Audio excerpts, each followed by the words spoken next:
All right, so we're here with JM Pro TV and Asheville FM, again at the press conference this morning for Born Perfect. Born Perfect. And we're here with the pastor who has hosted this event in the right around noon today. I wonder if you could introduce yourself and a little bit about the relationship that your church is taking with this press conference and with these bills that are being presented. Excellent. My name is Kim Buchanan. I'm the pastor here at First Congregational, and CSC, the Campaign for Southern Equality, has their offices here, so we have that relationship and have worked with them in the past.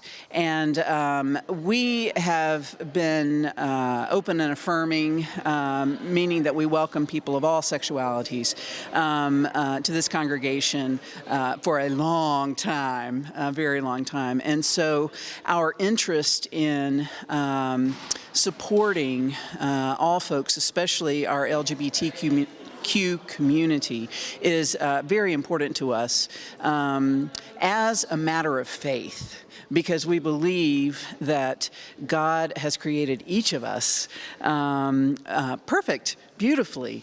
And so by affirming equality for people of all sexualities and identities, that is for us an act of faith to nurture the image of God in every person. And so we are completely on board and very excited about the initiative and about this historic event of 3 bills being before the legislature now. The church historically has been both in positions of oppression and liberation. This reminds me of the liberation theology presented with Oscar Romero, Dorothy Day. Big C Church, yeah, that's right. Yes. Yes. But James Cone with Black liberation theology, Hamid Dabashi with Islamic liberation theology. I wonder, like, how you see this intersection where the statements of, you know, the identity of self, like the way of that we are as being perfect and inherently, the quality of being human. I wonder if you could speak about how that moves into other social conversations as well. This is like a theological question. It's wonderful. It's wonderful. So are you asking about like the liberation theology, or do you identify with that particular or with theologians? Have they had influence on your way of thinking, or do you see that this as a contemporary movement along those lines? Oh no, I go back to Jesus, because I think that's why he ministered for 3 years and got killed, because he was advocating for the full personhood of people. The powers that be didn't want to have that full personhood, and so certainly I am a follower of Jesus, and so advocating for everyone, especially on the margins, because they are pushed there by governments and the powers that be. I follow Jesus by advocating for those folks.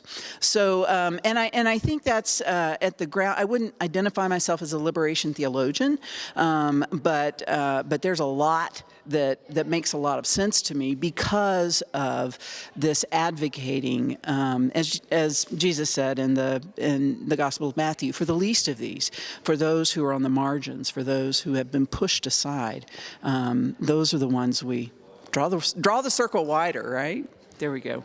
Do you see? Oh, I'm sorry. No, I'm done. Do you see collaboration with other faith communities in Asheville?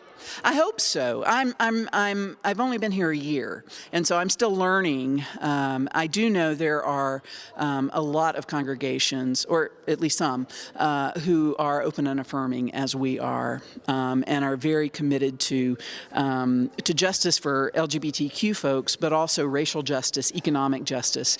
And I've been happy. I came from the Atlanta area, and I've been happy that there are so many congregations, not only Christian congregations, who really are working for justice as a matter of faith. Do you see within your own congregation interest in support, for example, immigrant community and similar, along with HB2 yesterday HB 370, which has been a bill looking at mandating the collaboration of local sheriffs with ICE, despite local bodies electing sheriffs who will purposefully not work with ICE. Do you see interest or collaboration or movement around issues like that too in the congregation? You know, I'm gonna tell you the truth. I've just been here a year, and so we're still kind of living into all of that. That hasn't been on our radar screen at this point, but I feel certain there that would be a direction in which we would go. Yeah. Thank you so much for your time and words. You bet. You bet. All right.